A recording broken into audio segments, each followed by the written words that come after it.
हम पाठ 12 सड़क की रक्षा सबकी सुरक्षा इस पाठ के बारे में जानकारी प्राप्त कर लेंगे। उससे पहले हम इस पाठ का आशय क्या है ये जान लेंगे। तो आइए देखते हैं इस पाठ का आशय क्या है। पाठ का आशय इस प्रकार है, अच्छे नागरिक होने के नाते हर एक को अपने कर्तव्यों का ध्यान रखना चाहिए, जिससे दूसरों को हमारे कारण कोई कष्ट न उठाना पड़े।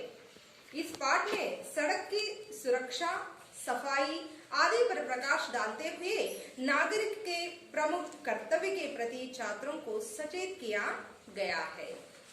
ಮಕ್ಕಳೇ, ಇಂದು ನಾವೆಲ್ಲ ಕಲಿತಾ ಇರುವಂತಹ ಪಾಠ ಯಾವ್ದು ಹೇಳ್ರಿ? ಸಡಕಿ ರಕ್ಷಾ ಸಬ್ಕಿ ಸುರಕ್ಷಾ. ಏನಪ್ಪಾ ಹಾಗಂದ್ರೆ ಸಡಕಿ ರಕ್ಷಾ ಸಬ್ಕಿ ಸುರಕ್ಷಾ ಹಾಗಂದ್ರೆ ಏನು?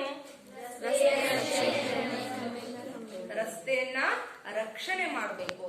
ರಸ್ತೆ ಸುಂದರವಾಗಿದ್ರೆ, ಸುರಕ್ಷಿತವಾಗಿದ್ರೆ ನಾವೆಲ್ಲರೂ ಸಹ ಸುರಕ್ಷಿತವಾಗಿರ್ತೀವಿ. ಯಾಕೆ? ಈಗ ನೋಡ್ರಿ, ನೀವು ಬೈಕ್ ತಗೊಂಡೆಲ್ಲ ಓಡಾಡ್ತೀರಲ್ವಾ, ವಾಹನಗಳಲ್ಲಿ ಬೈಕ್ ಎಲ್ಲ ತಗೊಂಡು ಓಡಾಡ್ತೀರಲ್ವಾ, ಒಂದು ಸುಂದರವಾಗಿರುವಂತಹ ರಸ್ತೆ ಮೇಲೆ ನೀವು ಬೈಕ್ ಅನ್ನ ಓಡಿಸಿದಾಗ ತಗ್ಗಿರುವಂತಹ ಕಚ್ಚಾ ರಸ್ತೆಯಲ್ಲಿ ಬೈಕ್ ಅನ್ನ ಓಡಿಸೋದಕ್ಕೂ ತುಂಬಾನೇ ವ್ಯತ್ಯಾಸ ಇರುತ್ತೆ ಅಲ್ವಾ? ಸುರಕ್ಷಿತವಾಗಿರುವಂತಹ ರಸ್ತೆಯಲ್ಲಿ, ಸುಂದರವಾಗಿರುವಂತಹ ರಸ್ತೆಯಲ್ಲಿ ನಾವು ಬೈಕ್ ಅನ್ನ ಓಡಾಡಿಸಿದಾಗ ಆರಾಮಾಗಿ ಹೋಗ್ತೀವಲ್ವಾ. ಆದ್ರೆ ತಗ್ಗುದಿಲ್ಲೇ ಇರುವಂತಹ ಕಚ್ಚಾ ರಸ್ತೆಯಲ್ಲಿ ನಾವು ವಾಹನಗಳನ್ನ ಚಲಾಯಿಸುವಂತಹ ಸಂದರ್ಭದಲ್ಲಿ ಏನಾಗುತ್ತೆ? ಆಕ್ಸಿಡೆಂಟ್ ಆಗುವಂತಹ ಸಂದರ್ಭ ಇರುತ್ತೆ. ಅಂದ್ರೆ ನಾವು ಬಿದ್ದು ಹೋಗುವಂತಹ ಸಂದರ್ಭಗಳು ಸಹ ಇರ್ತವೆ. ತುಂಬಾ ಹುಷಾರಾಗಿ ನಿಧಾನವಾಗಿ ನಾವು ವಾಹನವನ್ನ ಅಲ್ಲಿ ಚಲಾಯಿಸಬೇಕಾಗುತ್ತೆ. ಹಾಗಾಗಿ ಈ ಪಾಠದ ಶೀರ್ಷಿಕೆನೆ ಹೇಳುವಂತೆ ಸಡಕಿ ರಕ್ಷಾ ಸಬ್ಕಿ ಸುರಕ್ಷಾ. ರಸ್ತೆ ಸುರಕ್ಷಿತವಾಗಿತ್ತು ಅಂದ್ರೆ, ರಸ್ತೆ ಸುಂದರವಾಗಿತ್ತು ಅಂದ್ರೆ, ಯಾವುದೇ ತಗ್ಗು ದಿನ್ನೆಗಳಿಲ್ಲದೆ ಚೆನ್ನಾಗಿತ್ತು ಅಂದ್ರೆ ನಾವೆಲ್ಲರೂ ಸಹ ರಸ್ತೆ ಮೇಲೆ ಪ್ರಯಾಣ ಮಾಡುವಂತಹ ಎಲ್ಲರೂ ಸಹ ನಾವೇನಾಗಿರ್ಬೋದು? ಸುರಕ್ಷಿತವಾಗಿ. ಹೇಗೆ ಮನೆಯಿಂದ ಸುಂದರವಾಗಿ ಹೊರಗಡೆ ಹೋಗಿರ್ತೀವೋ, ಯಾವುದೋ ಒಂದು ಕೆಲಸಕ್ಕೆ ಹೊರಗಡೆ ಹೋಗಿರ್ತೀವೋ, ಆ ಕೆಲಸ ಎಲ್ಲ ಮುಗಿಸ್ಕೊಂಡು ಅಷ್ಟೇ ಸುಂದರವಾಗಿ, ಅಷ್ಟೇ ಸುರಕ್ಷಿತವಾಗಿ ನಾವು ಮನೆಯನ್ನ ತಲುಪಬಹುದು. ರಸ್ತೆ ಹಾಳಾಗಿತ್ತು ಅಂದ್ರೆ ನಾವು ಅಷ್ಟು ಸುರಕ್ಷಿತವಾಗಿ ಮನೆಗೆ ಬರೋದಕ್ಕಾಗುತ್ತಾ? ಅಲ್ವಾ? ಹಾಗಾಗಿ ಈ ರಸ್ತೆಯನ್ನ ಕಾಪಾಡುವಂಥದ್ದು ಯಾರ ಜವಾಬ್ದಾರಿ? ಎಲ್ಲರ ಜವಾಬ್ದಾರಿ ಅಲ್ವಾ? ನಾವು ಸಾಮಾನ್ಯವಾಗಿ ನಮಗೆ ಬೇಕಾಗಿರುವಂತಹದ್ದನ್ನ ನಾವು ಅಧಿಕಾರದಿಂದ ಹಠ ಮಾಡಿ ಆದ್ರೂ ನಾವು ನಮಗೆ ಬೇಕಾಗಿರೋದನ್ನ ಪಡ್ಕೊಳ್ತೀವಿ ಅಲ್ವಾ? ಹಾಗೆಯೇ ನಮ್ಮ ಎಲ್ಲರ ಸ್ವತ್ತು ಇದು. ರಸ್ತೆ ಆಗಿರ್ಬೋದು, ಆಸ್ಪತ್ರೆಗಳಾಗಿರ್ಬೋದು, ಈ ಸಾರ್ವಜನಿಕ ಆಸ್ತಿಗಳ ಶಾಲೆ ಆಗಿರ್ಬೋದು, ಎಲ್ಲರ ಸ್ವತ್ತು ಅಲ್ವಾ? ಯಾರೊಬ್ಬರದ ಆಸ್ತಿನ ಅದು? ಶಾಲೆ ಯಾರು ಒಬ್ಬರದೇ ಆಸ್ತಿನ? ಆಸ್ಪತ್ರೆ ಒಬ್ಬರದೇ ಆಸ್ತಿನ? ರಸ್ತೆಗಳು ಒಬ್ಬರದೇ ಆಸ್ತಿನ? ಅದು ಎಲ್ಲರಿಗೂ ಸಾರ್ವಜನಿಕ ಆಸ್ತಿಗಳು. ಅವೆಲ್ಲವನ್ನ ಕಾಪಾಡುವಂಥದ್ದು ನಮ್ಮೆಲ್ಲರ ಕರ್ತವ್ಯ ಅಲ್ವಾ? ಅವನಷ್ಟೇ ಮಾಡ್ಲಿ, ನಾನಷ್ಟೇ ಮಾಡ್ಲಿ ಅಂತ ಕುತ್ಕೊಳ್ಳುವಂಥದ್ದಲ್ಲ. ನಾವೆಲ್ಲರೂ ಜವಾಬ್ದಾರಿಯಿಂದ ಅದನ್ನ ಸುರಕ್ಷತೆ ಮಾಡಬೇಕು, ಅದನ್ನ ಕಾಪಾಡಿಕೊಳ್ಬೇಕು. ಅದು ನಮ್ಮೆಲ್ಲರ ಹೊಣೆ. ಅದನ್ನೇ ಈ ಪಾಠದ ಉದ್ದೇಶವೂ ಸಹ ಅದೇ ಆಗಿದೆ. अच्छे नागरिक होने के नाते हर एक को अपने कर्तव्यों का ध्यान रखना चाहिए. ನಾವೊಬ್ಬ ಒಳ್ಳೆಯ ಪ್ರಜೆ ಅಂದ್ರೆ, ನಾವೊಬ್ಬ ಒಳ್ಳೆಯ ನಾಗರಿಕರು ಅಂದ್ರೆ ನಮ್ಮ ಆದ್ಯ ಕರ್ತವ್ಯ ಏನಾಗಿರುತ್ತೆ?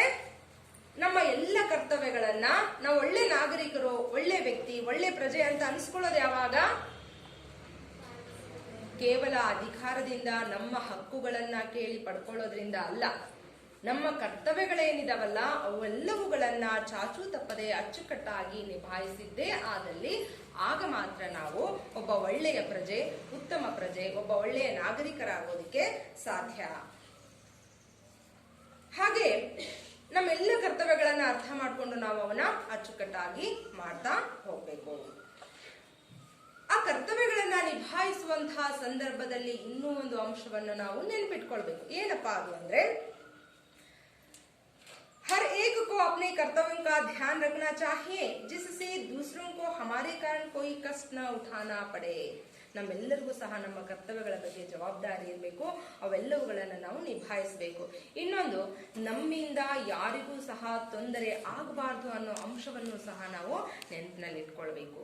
ನಾವೇನೇ ಕೆಲಸ ಮಾಡಿದ್ರು ಸಹ ಅದರಿಂದ ಬೇರೆಯವ್ರಿಗೆ ಒಳಿತಾಗಬೇಕು ಅಲ್ವಾ, ಒಳ್ಳೇದಾಗಬೇಕು, ಬೇರೆಯವರು ಖುಷಿ ಪಡಬೇಕು, ಸಂತೋಷ ಪಡಬೇಕು. ಅದನ್ನ ಬಿಟ್ಟು ನಾವು ಮಾಡುವಂತಹ ಕೆಲಸ ಇನ್ನೊಬ್ಬರಿಗೆ ಕಷ್ಟ ಕೊಡುವಂತಹದ್ದಾಗಿರ್ಬಾರ್ದು, ಜೊತೆಗೆ ನೋವನ್ನು ಸಹ ಉಂಟು ಮಾಡಬಾರ್ದು. ಆ ರೀತಿ ನಾವು ಎಚ್ಚರಿಕೆಯಿಂದ ಕೆಲಸವನ್ನ ಮಾಡಬೇಕು.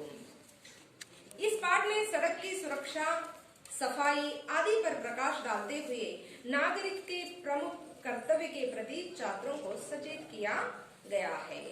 ಈ ಪಾಠದಲ್ಲಿ ರಸ್ತೆಯ ಸುರಕ್ಷತೆ ಬಗ್ಗೆ ಮತ್ತು ಸಫಾಯಿ ಅಂದ್ರೆ ಸ್ವಚ್ಛತೆಯ ಬಗ್ಗೆ ಬೆಳಕನ್ನ ಚೆಲ್ತಾ ಪ್ರತಿಯೊಬ್ಬರೂ ಸಹ ಆ ಸಾರ್ವಜನಿಕ ಆಸ್ತಿಗಳನ್ನ ಕಾಪಾಡಿಕೊಳ್ಬೇಕು ಮತ್ತು ಸ್ವಚ್ಛತೆಯ ಬಗ್ಗೆ ಎಚ್ಚರಿಕೆಯಿಂದ ಇರಬೇಕು. ನಮ್ಮ ಸುತ್ತಮುತ್ತಲಿನ ವಾತಾವರಣವನ್ನ ಸ್ವತಃ ನಾವೇ ಸ್ವಚ್ಛಗೊಳಿಸಿಕೊಳ್ಬೇಕು. ಶಾಲೆಯ ಆವರಣ ಆಗಿರ್ಬೋದು, ಮನೆಯ ಅಕ್ಕಪಕ್ಕದಲ್ಲಿರುವಂತಹ ಸ್ಥಳ ಆಗಿರ್ಬೋದು, ಎಲ್ಲವನ್ನ ನಾವು ಮತ್ತೊಬ್ಬರಿಂದ ಹೇಳಿಸಿಕೊಳ್ದೇನೆ ನಾವೇ ಸ್ವತಃ ನಮ್ಮ ಕೈಯಾರೆ ಅದನ್ನ ಸ್ವಚ್ಛತೆಯನ್ನ ಕಾಪಾಡಿಕೊಂಡಿದ್ದೆ ಆದಲ್ಲಿ ನಾವು ಇನ್ನೊಬ್ಬರಿಗೆ ಆದರ್ಶ ವ್ಯಕ್ತಿಗಳಾಗಿರ್ತೀವಿ.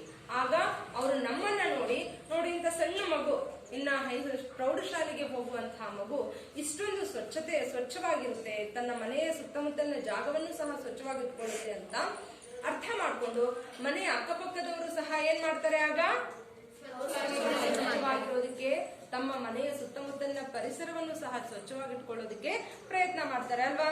ಹಾಗೆ ನಾವು ಬಾಯಿಂದ ಹೇಳಿ ಕೆಲಸ ಮಾಡಿಸೋದಲ್ಲ, ನಾವು ಮಾಡುವಂತ ಕೆಲಸವನ್ನೇ ನೋಡಿ ಸ್ವತಃ ಬೇರೆಯವರು ಪ್ರೇರಣೆಯನ್ನ ಪಡ್ಕೊಂಡು ಅವರು ಸ್ವತಃ ಕೆಲಸದಲ್ಲಿ ತಮ್ಮನ್ನ ತಾವು ತೊಡಗಿಸಿಕೊಳ್ಳುವಂತಹ ವರ್ತನೆಯನ್ನ ನಾವು ಫಸ್ಟ್ ನಮ್ಮ ಜೀವನದಲ್ಲಿ ತಂದುಕೊಳ್ಳಬೇಕು. ಹೀಗೆ ಈ ಪಾಠದಲ್ಲಿ ರಸ್ತೆಯ ಸುರಕ್ಷತೆಯ ಬಗ್ಗೆ, ಸ್ವಚ್ಛತೆಯ ಬಗ್ಗೆ ಬೆಳಕನ್ನ ಚೆಲ್ಲೋದ್ರ ಮೂಲಕ ಮಕ್ಕಳಲ್ಲಿಯೂ ಸಹ ಪ್ರತಿಯೊಬ್ಬ ನಾಗರಿಕನಿಗೂ ಇರುವಂತಹ ಕರ್ತವ್ಯಗಳನ್ನ ನಾವು ಪಾಲಿಸಬೇಕು ಅನ್ನೋ ಭಾವನೆ ಜಾಗೃತಗೊಳ್ಳುತ್ತೆ. बच्चों, इस पाठ के बारे में जानकारी पाने से पहले हम इस पाठ में आए हुए शब्दार्थों के बारे में कुछ जान लेंगे. तो आइए देखते हैं इस पाठ में आए हुए शब्दों का अर्थ क्या है. खराब, इस शब्द का अर्थ क्या होता है? सड़क, रस्ते. दौड़ना, ओडुವುದು. केला, बाಳೆहಣ್ಣು. खेल, पिछले पाठ में हम देखे हैं ना, खेल इसका अर्थ क्या होता है? आटा.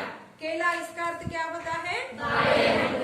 इसलिए हमें कुछ लिखते समय ध्यान पूर्वक सोच समझ कर लिखना चाहिए.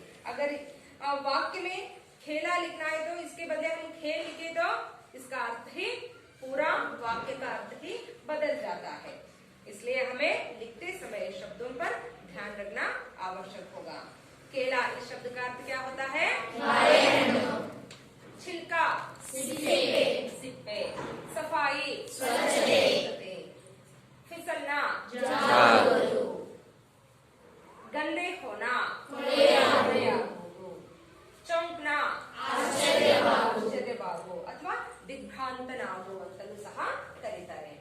ಇನ್ನ ಇವು ಈ ಪಾಠದಲ್ಲಿ ಬಂದಿರುವಂತಹ ಕಠಿಣ ಶಬ್ದಾರ್ಥಗಳು. ಇನ್ನ ಈ ಪಾಠದಲ್ಲಿ ಮುಹಾವರೆ ಸಹ ಬಂದಿದ್ದಾರೆ. ಅವು ಏನನ್ನೋದನ್ನ ನೋಡೋಣ. घाव भरना, इस मुहावरे का अर्थ क्या होता है? शरीर पर हुआ घाव ठीक होना. शरीर पर हुआ घाव ठीक होना. घाव इसका अर्थ क्या होता है? घाव ಈ ಶಬ್ದದ ಅರ್ಥ ಏನು? ಇದು ಮುಹಾವರೆ ಬೇಡ ಇಲ್ಲಿ, ಬರೀ ಇದೊಂದು ಶಬ್ದದ ಅರ್ಥ ಏನು? ಘಾವ್ ಅಂದ್ರೆ ಗಾಯ. ಘಾವ್ ಅಂದ್ರೇನು? ಗಾಯ. ಶರೀರದ ಮೇಲೆ ಆಗಿರುವಂತಹ ಗಾಯಗಳು ವಾಸಿಯಾಗಿದ್ದಾವೆ ಅನ್ನೋದನ್ನ ನಾವು ಏನಂತ ಕರಿತೀವಿ? ಗಾವಭರಣ ಅಂತ ಕರಿತೀವಿ. ಅಂದ್ರೆ ಗಾವಭರಣ ಇದರ ಅರ್ಥ ಏನು? ಶರೀರದ ಮೇಲೆ ಆಗಿರುವಂತಹ ಗಾಯಗಳು ವಾಸಿಯಾಗಿರುವಂತ. ಆದ್ರೆ ಈ ಪಾಠದಲ್ಲಿ ನಾವೇನಂತ ಅನ್ಕೊಳ್ಬೇಕು ಇದರ ಅರ್ಥನ? ವ್ಯಕ್ತಿ ಅಂದ್ರೆ ಶರೀರ ಅಂದ್ರೆ ಸಾಮಾನ್ಯವಾಗಿ ನಾವು ಕಲ್ಪನೆ ಬರೋದು ಏನಂತ? ವ್ಯಕ್ತಿಯ ದೇಹ ಅಂತ. ಆದ್ರೆ ಇಲ್ಲಿ ನಾವು ವ್ಯಕ್ತಿಯ ದೇಹ ಅಂತ ಅರ್ಥೈಸಿಕೊಳ್ಳೋ ಹಾಗಿಲ್ಲ. ಯಾಕೆ? ಈ ಪಾಠ ಇರೋದು ಯಾರ ಮೇಲೆ? ಆದ್ರಿಂದ ಇಲ್ಲಿ ಶರೀರ ಬದಲಾಗಿ ನಾವು ರಸ್ತೆ ಗಾಯ ಆಗುತ್ತಾ? ಅಂದ್ರೆ ನಾವೇನಂತ ಅರ್ಥ ಮಾಡ್ಕೊಳ್ಬೇಕಲ್ಲಿ?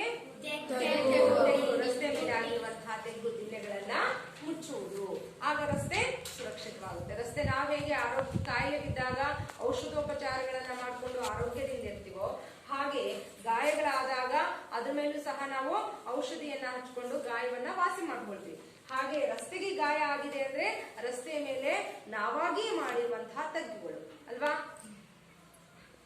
ಆ ತೆಗ್ಗುಗಳನ್ನ ಮಣ್ಣಿನಿಂದ ಮುಚ್ಚುವುದಕ್ಕೆ ನಾವೇನಂತ ಹೇಳ್ತೀವಿ? ಗಾವನ ಅಂತ ಅರ್ಥೈಸಿಕೊಳ್ಬೇಕು.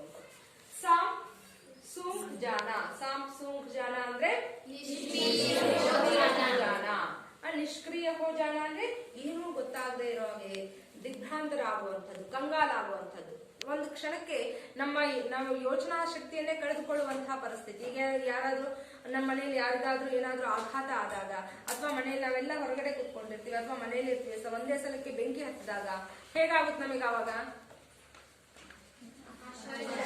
ಆಕಾಶನೇ ಕಳಚಿ ಬಿದ್ದಂಗ ಆಗುತ್ತೆ ಅಲ್ವಾ? ನಾವೇನ್ ಮಾಡ್ಬೇಕು ಅನ್ನೋದು ನಮಗೆಲ್ಲ ಗೊತ್ತಿರುತ್ತೆ. ಯಾವ ಅಪಘಾತಗಳಾದಾಗ ಯಾವ ಮುನ್ನೆಚ್ಚರಿಕೆಗಳನ್ನ ವಹಿಸಬೇಕು, ನಾವು ಹೇಗೆ ಅದನ್ನ ಎದುರಿಸಬೇಕು ಅನ್ನೋದು. ಆದ್ರೂ ಸಹ ಆ ಕ್ಷಣಕ್ಕೆ ನಮ್ಮ ತಲೆ ಕೆಲಸ ಮಾಡುವುದಿಲ್ಲ. ಆ ಸ್ಥಿತಿಗೆ ನಾವೇನಂತ ಕರಿತೀವಿ? ಕರಿತೀವಿ. ಇದು ಈ ಪಾಠದಲ್ಲಿ ಬಂದಿರುವಂತಹ ಕಠಿಣ ಶಬ್ದಾರ್ಥಗಳು ಮತ್ತೆ ಹಾಗಿದ್ರೆ ಈ ಪಾಠದಲ್ಲಿ ರಸ್ತೆ ಬಗ್ಗೆ ಏನೆಲ್ಲ ಮಾಹಿತಿಯನ್ನ ಕೊಟ್ಟಿದ್ದಾರೆ ಅನ್ನೋದನ್ನ ನಾವೀಗ ನೋಡೋಣ. पाठ 12 सड़क की रक्षा सबकी सुरक्षा। विभू 9वीं कक्षा में पढ़ रहा था। इस पाठ में एक छात्र का परिचय दिया हुआ है, उसका नाम है विभू। वह कौन सी कक्षा में पढ़ रहा है? 9वीं कक्षा। वहाँ 9वीं कक्षा में पढ़ रहा है। ಈ ಪಾಠದಲ್ಲಿ ವಿಭು ಅನ್ನೋ ಒಂದು ವಿದ್ಯಾರ್ಥಿಯ ಬಗ್ಗೆಯೂ ಸಹ ಪರಿಚಯವನ್ನ ಕೊಡಲಾಗಿದೆ. ಆ ವಿಭು ಅನ್ನೋ ವಿದ್ಯಾರ್ಥಿ ಎಷ್ಟನೇ ತರಗತಿಯಲ್ಲಿ ವಿದ್ಯಾಭ್ಯಾಸವನ್ನ ಮಾಡ್ತಾ ಇದ್ದಾನೆ? ವಿದ್ಯಾಭ್ಯಾಸ ಮಾಡ್ತಾ ಇದ್ದಾನೆ. उसे 9:30 बजे तक स्कूल पहुंचना था। ಆ ವಿಭು ಅನ್ನೋ ವಿದ್ಯಾರ್ಥಿಗೆ 9:30 बजे तक 9:30 बजे तक ಅಂದ್ರೆ ಎಷ್ಟು? 9 ಗಂಟೆ 30 ನಿಮಿಷ. 9:30 ಅಂದ್ರೆ 9:30. 9 ಗಂಟೆ 30 ನಿಮಿಷದ ಒಳಗೆ ಅವನು ಶಾಲೆಗೆ ಹೋಗ್ಬೇಕಾಗಿತ್ತು. उसकी साइकिल खराब हो गई थी। ಆದ್ರೆ ಅವನು ದಿನಾಲು ಅನ್ನಕ್ಕೆ ನಂತರ ಹಿಂದಿಲಿ रोज, वेरी गुड। दिनालू के नंतर विभू रोज साइकिल पर स्कूल जाता था, लेकिन आज वहाँ साइकिल पर नहीं जा रहा है। क्यों? खराब हो गया है। क्या खराब हो गया है? साइकिल। किसकी साइकिल खराब हो गई है? विभू साइकिल।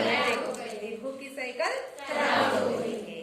ಆದ್ರೆ ಆ ಮಗು ಪ್ರತಿನಿತ್ಯ ಶಾಲೆಗೆ ಸೈಕಲ್ ಮೇಲೆ ಸವಾರಿ ಮಾಡಿಕೊಂಡು ತುಂಬಾ ಮಜವಾಗಿ ಖುಷಿಯಿಂದ ಶಾಲೆಗೆ ಹೋಗ್ತಾ ಇದ್ದ. ಆದ್ರೆ ಇಂದು ಆತನ ಸಂತೋಷಕ್ಕೆ ಅಡ್ಡಿಯಾಗಿತ್ತು. ಯಾಕೆ? ಆತನ ಸೈಕಲ್ ಹಾಳಾಗೋಯ್ತು. ಖರಾಬ್ ಅಂದ್ರೆ ಈ ಪದದ ಅರ್ಥ ಏನು? ಹಾಳಾಗು. ಸೈಕಲ್ ಹಾಳಾಗಿತ್ತು. ಹಾಗಾಗಿ ಅವನು ನಡ್ಕೊಂಡೆ ಶಾಲೆಗೆ ಹೊರಟಿದ್ದ. इसलिए वहाँ सड़क पर जल्दी जल्दी दौड़ता हुआ जा रहा था।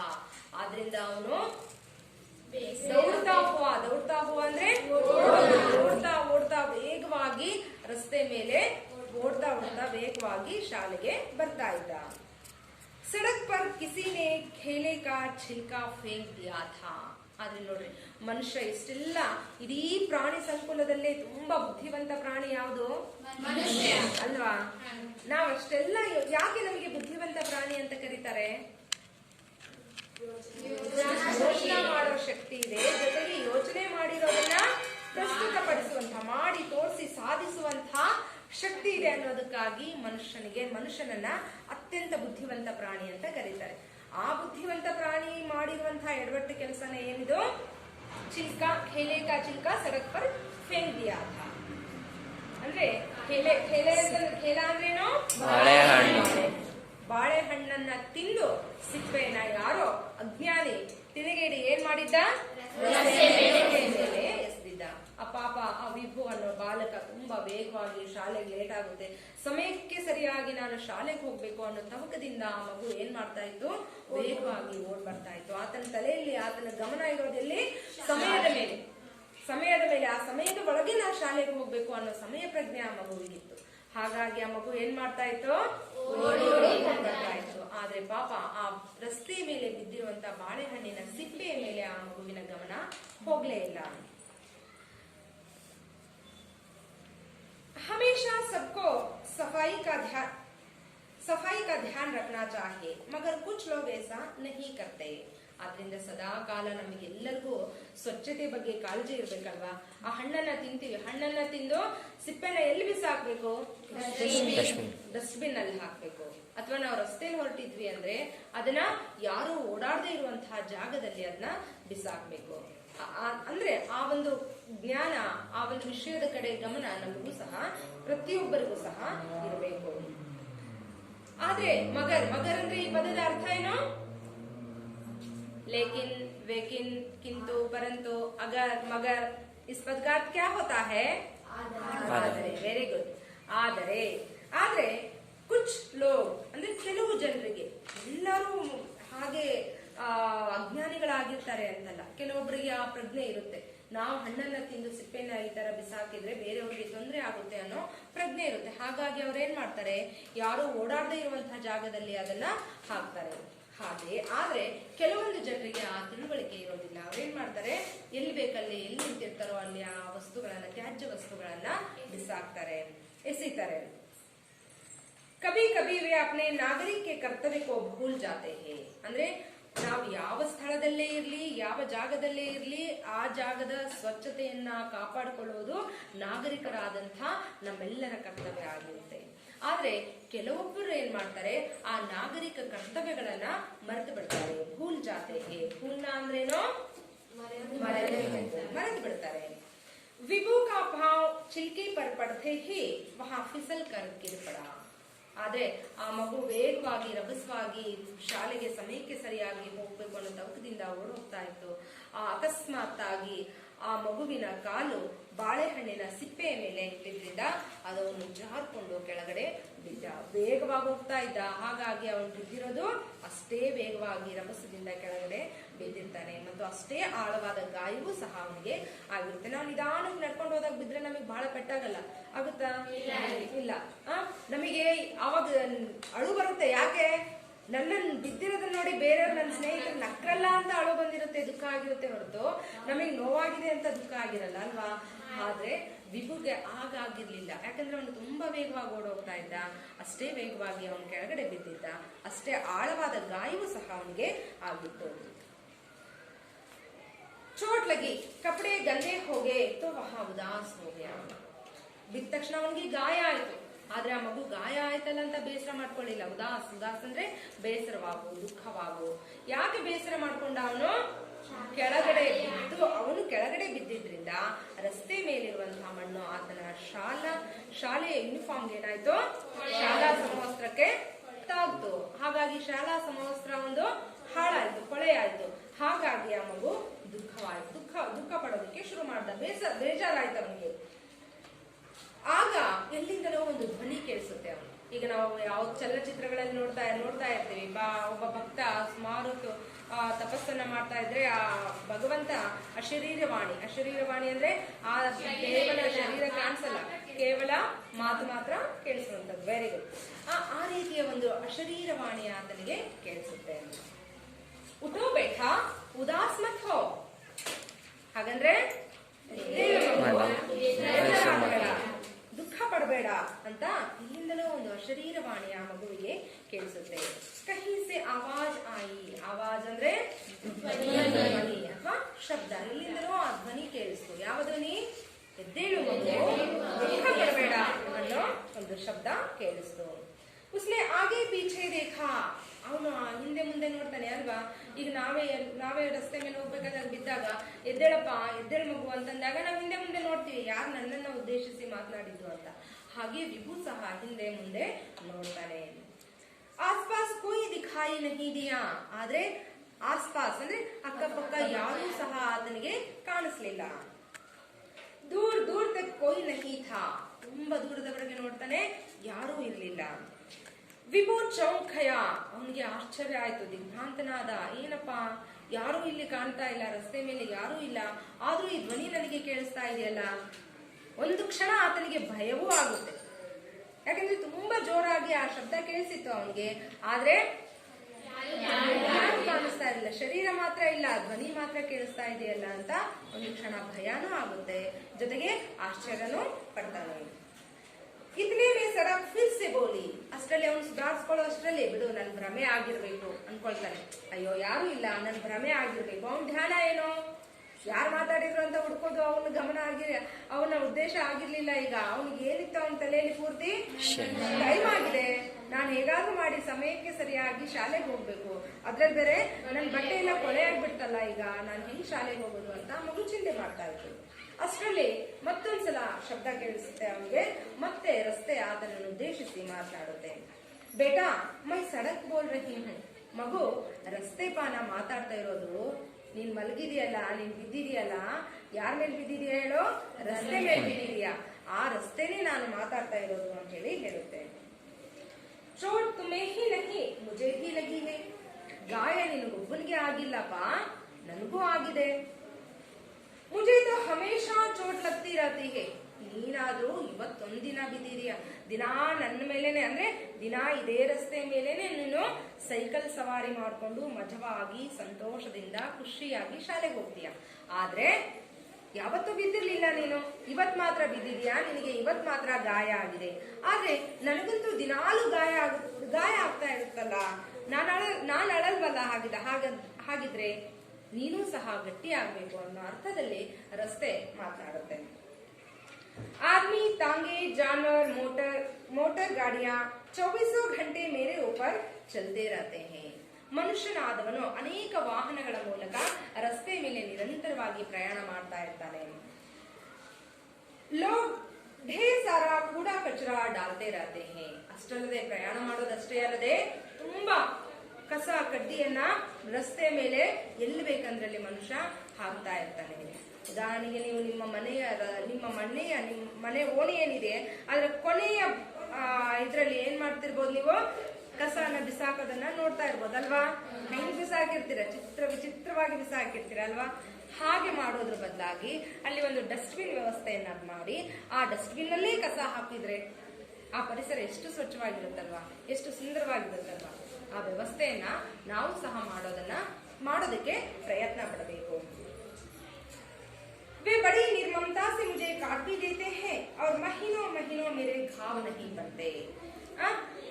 ಹೀಗೆ ಆ ಜನರು ಬರೀ ಕಸ ಕಡ್ಡಿಯನ್ನ ಹಾಕೋದಷ್ಟೇ ಅಲ್ಲ, ನಿರ್ಮಮತಾಸೆ ಅಂದ್ರೆ ಆ ಕರುಣೆ ಇಲ್ದಂಗೆ ನನ್ನ ಮೇಲೆ ಹೆಚ್ಚು ವಾಹನಗಳನ್ನ ತೆಗೆದುಕೊಂಡು ಹೋಗಿ ತೆಗ್ಗು ದಿಣ್ಣೆಗಳಾಗುವಂತೆ ಮಾಡ್ತಾರೆ. ಇದರಿಂದ ನನಗೂ ದುಃಖ ಆಗುತ್ತಲ್ವಾ ಅಂತ ರಸ್ತೆ ವಿಭುಗೆ ಸಮಾಧಾನವನ್ನ ಮಾಡುತ್ತೆ.